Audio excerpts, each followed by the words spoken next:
Welcome to Lessons in Leadership. Steve Adubato with my colleague, Mary Gamba. Mary, we kick off the program with a conversation with Trish O'Keefe. On the back end, we're talking to my sister, Michele Adubato, the CEO of the Northward Center and the founder of the Center for Autism. But Trish is the president of Morristown Medical Center and also the senior vice president and chief nurse executive at Atlantic Health. Talk about Trish a little bit.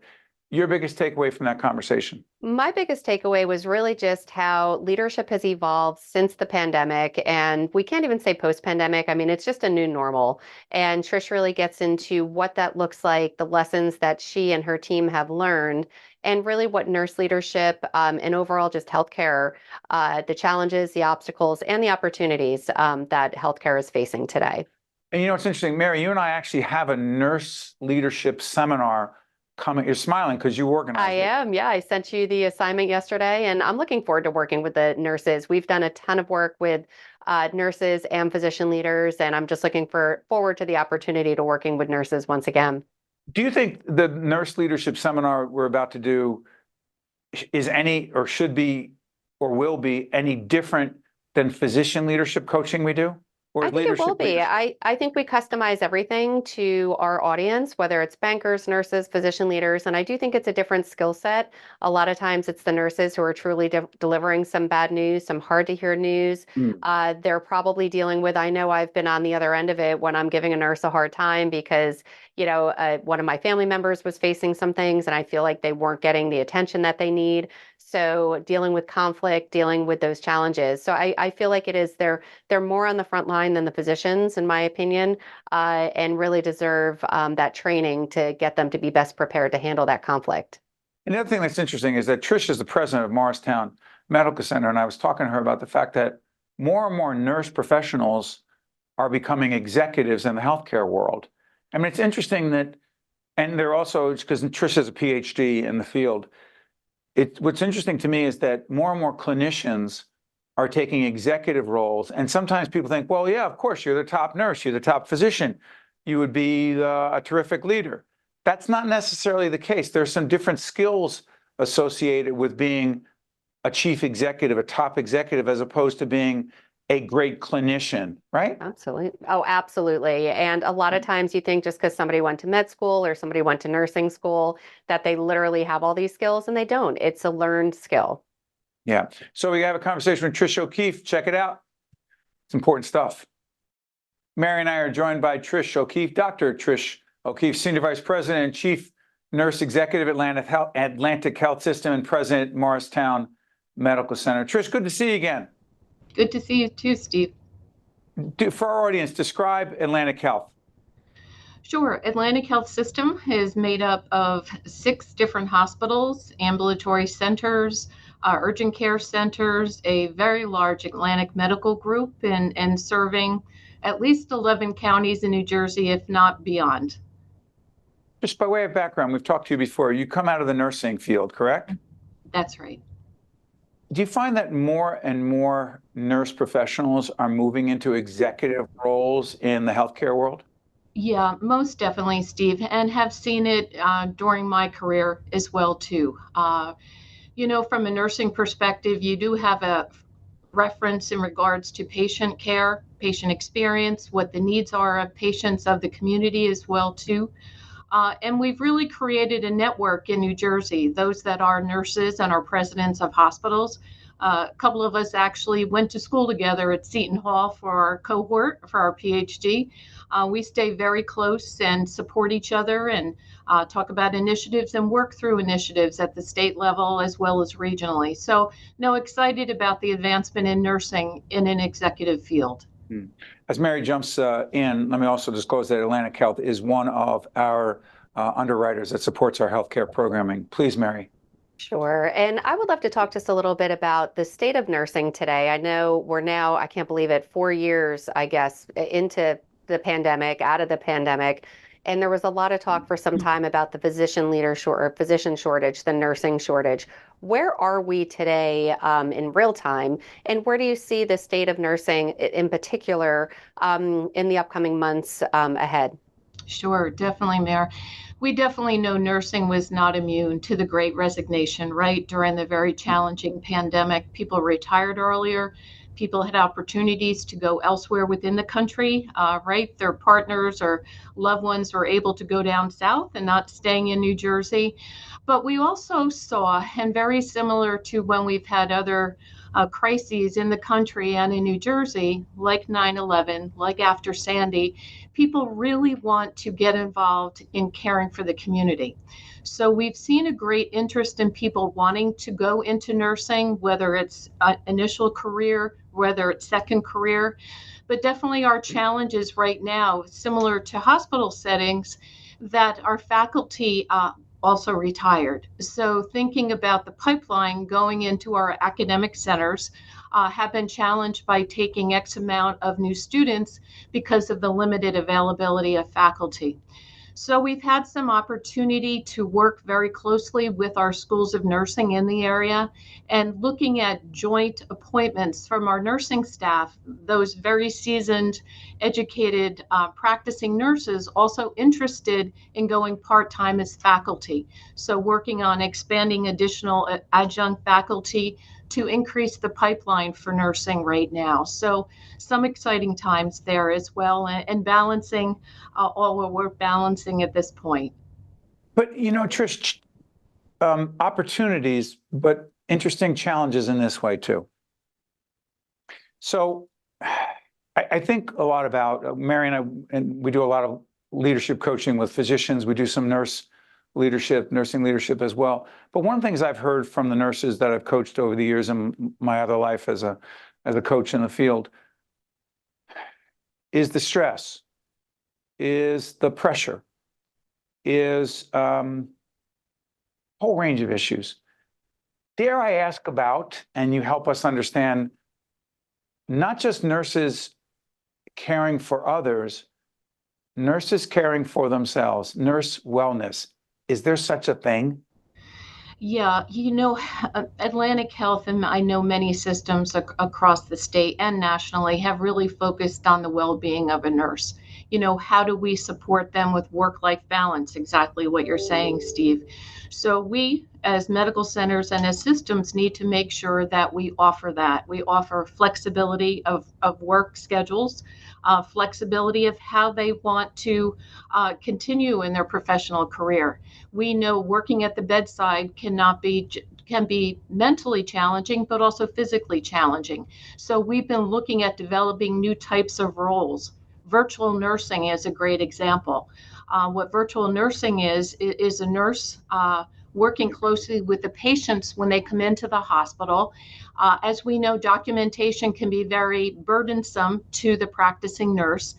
So how do we divide that type of workload, nurses not having to be right at the bedside, but working closely and doing an admission of a new patient or developing a discharge process for that patient when they're going home. So we need to look at new types of roles for nurses, right? Again, it's not always just at the bedside. So to allow that work-life balance. And also from a scheduling perspective, we have weekend programs, night programs.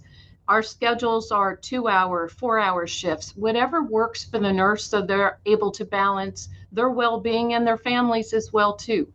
They have a lot of responsibility, particularly women in the healthcare field. Let me say this as Mary jumps back in. While COVID was raging early on, and I've said this many times, all the celebrations of nurses, physicians, other clinical professionals being heroes, and that passed pretty quickly. And I'm not going to get on my soapbox, but I'll just say this. The fact that somehow that stopped, or that we don't acknowledge nurses for who they are, what they do for us and our families, because COVID's in the rearview mirror and who knows what else is in people's minds about the healthcare system.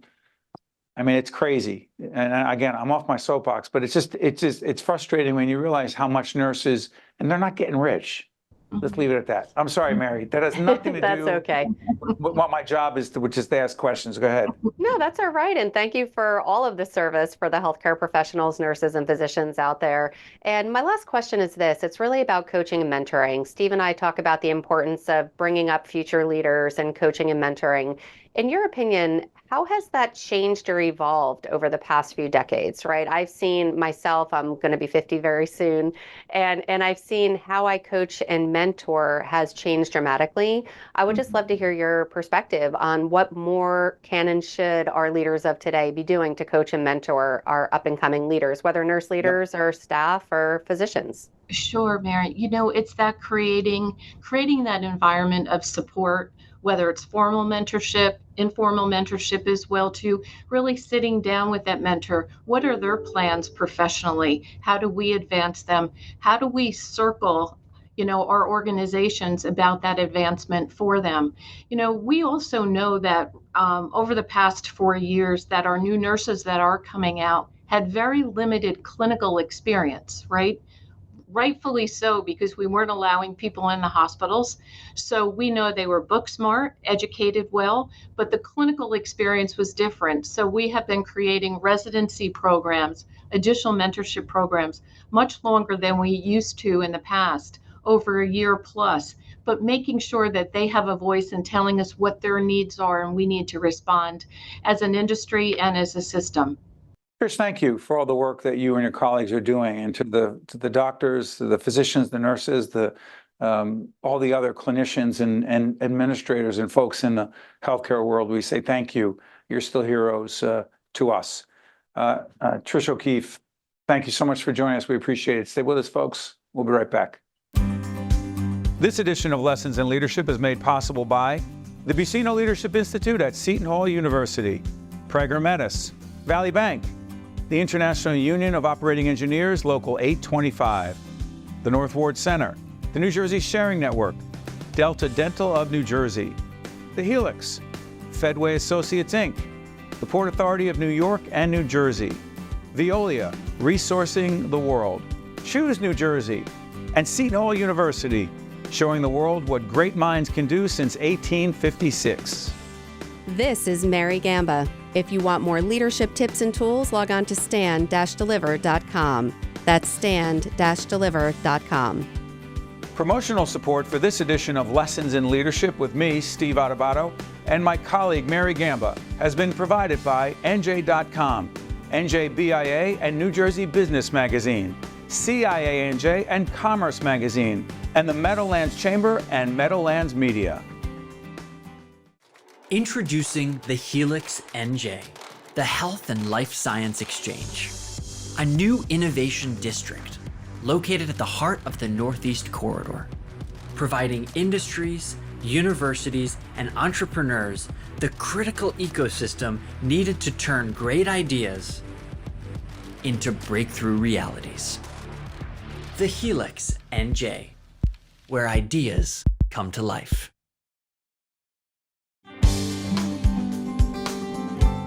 We're now joined by Michele Adubato. That's right, Michele Adubato, same last name, CEO of the North Ward Center, also the founder of the Center for Autism. My sister, Michele Adubato, a leader on many fronts. How you doing, Michele? Good. What office are you in right now? I'm in my office. You're in your, now describe physically, we're gonna show some exteriors real quick. The North Ward Center, the building itself and why it matters in Newark, New Jersey, that our dad, the late Steve Adubato Sr., founded in 1970. Talk Yeah. about it. Well, this is a very interesting building. It's on the Historical Society's reference of historical buildings. And, anyone who walks in, I guess we walk in every day and we don't think it's a big deal, but it's a mansion. It's got unbelievably, the wood, and especially in this room, the wood in the room is very unique, and it's a beautiful place. They, a couple of ghosts, Yes. but they're friendly. Wait. They're Is this friendly. real? They're friendly. Have there been Mary, ghost sightings at the North It's Ward Center? okay. We just, we hear things and we go, oh, okay. Could you wait until about 7 to come out, and then Yeah. we'll leave? In fact, the North Ward Center, check it out on the National Registry of Historic Landmarks. Yes. Yes, I just wanted to get that out there. Michele, let's do this. A couple things I want to talk about.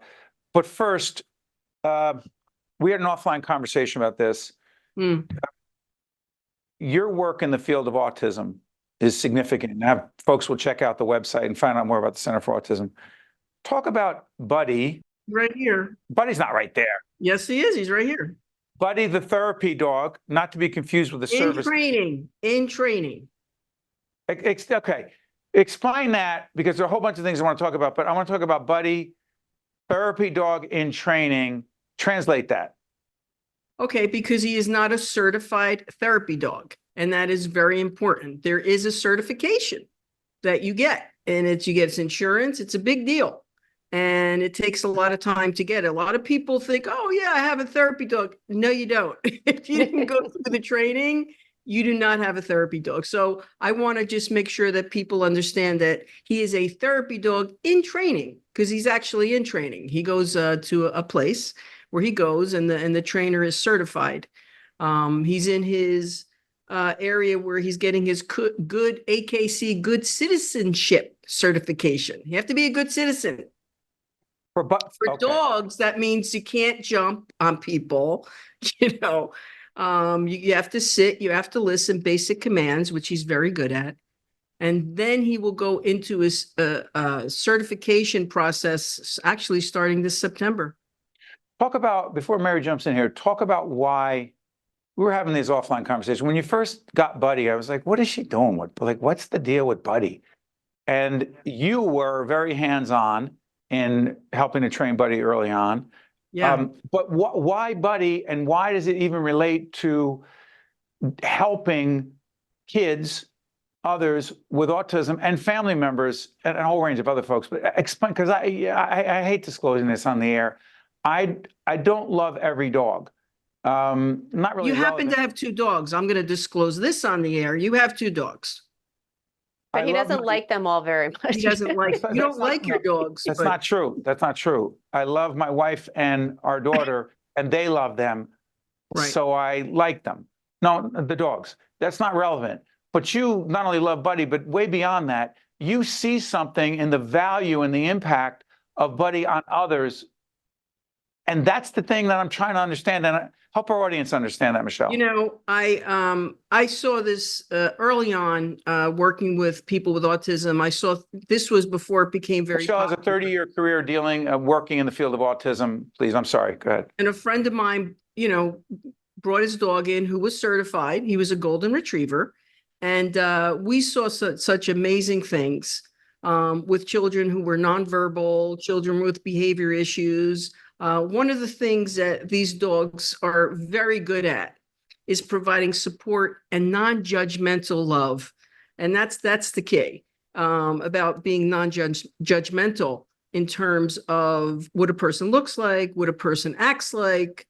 And I knew I always wanted to do this, but I should have named him COVID. I should have named him COVID. Because Why? I'll tell you, I thought that's what you said. I thought you said You know, Colby at first, and then I realized you said because after I got COVID, April of 2020, made it through, I promised myself that I would do everything. Believe it or not, this has been on my bucket list.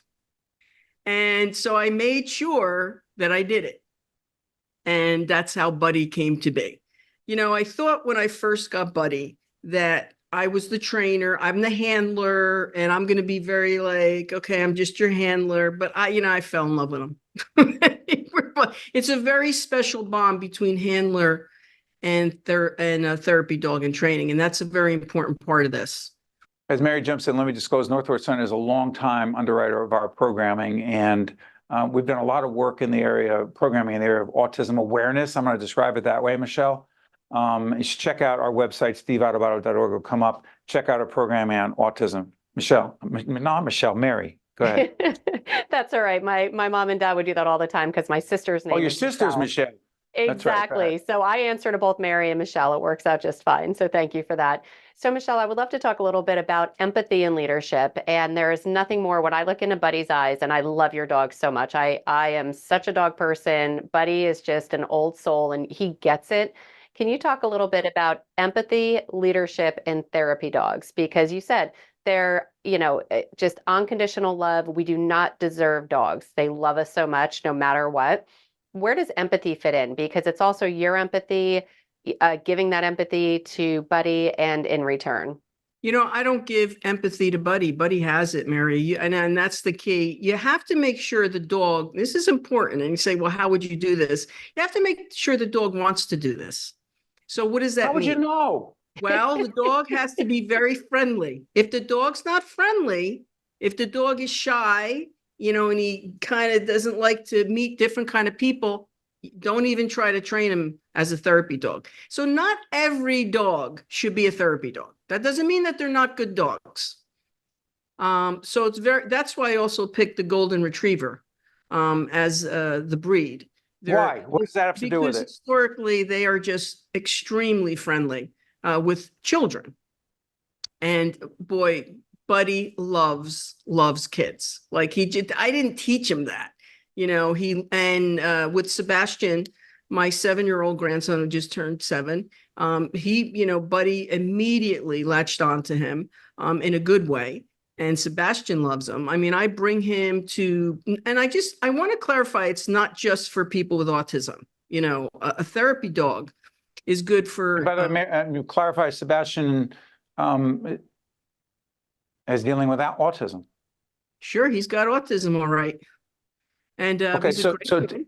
was that part of the motivation for you, Michele? 100%, 100%.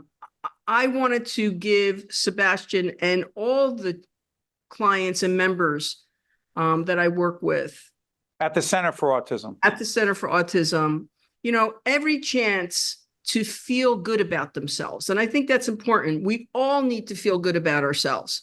And when you have a dog just looking at you, kind of just coming to you in a good way, and you're petting him, and he's big, but he's like 75 pounds of fun, and he's not, he's rambunctious, but not too rambunctious. That's important. And maybe, what Buddy has to get used to is maybe like he'll get a little tug on the ear, but not bad, because we won't let that happen, but it's okay. Those are the kind of things that, I have seen. But the most surprising thing is, I didn't realize this, is when I brought Buddy to Casa Israel, Adult Medical Explain Day. Casa Israel. Well, Casa Israel Adult Medical Day program are for older people, seniors mostly, who have medical issues. And, as opposed to going into a nursing home or something like that, they are here in different varieties in terms of medical conditions. They love Buddy. And guess what it does? It evokes like, hey, I had a dog and this happened. And, when this, their memories, they feel good about him. They give him hugs and loves. That he is a superstar at Casa Israel. So, I mean, to see that from a handler standpoint it's just wonderful. Michele, before I let you go, when we were kids in Newark, New Jersey, growing up on Highland Avenue, we didn't actually have a therapy dog. No. Would our dog, do you remember his name? Tippy.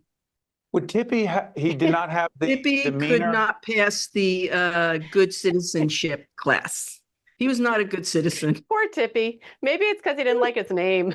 Well, Tippy didn't know what a leash was, like a collar. What's that? Oh. He would run away all the time, and he would didn't wind even up. know it. He would cross. We lived on Highland Avenue, but he would cross the tracks, which, trust me, they would cross the tracks to go back to a street that we used to live on called Tiffany Boulevard, and he would go to my mother's house, my late grandmother Vincenza Calvello. He would go find her house and Yes. hang out until they let him in. Well, no, but because she fed him. Grandma would feed Tippy. With Italian It's food. very important. With Italian food, meatballs and spaghetti I too. can't. See, Mary, we had a serious conversation about Buddy being this incredible service And then dog. Tippy got brought up. Steve, you I'm went sorry. there. Hey, Michele, thank you. And thank Buddy for making a difference in the lives of a lot of people who just, Yeah. as Michele said, would you say you all need what? Support and, not being judgmental. Yeah, that was big in our family.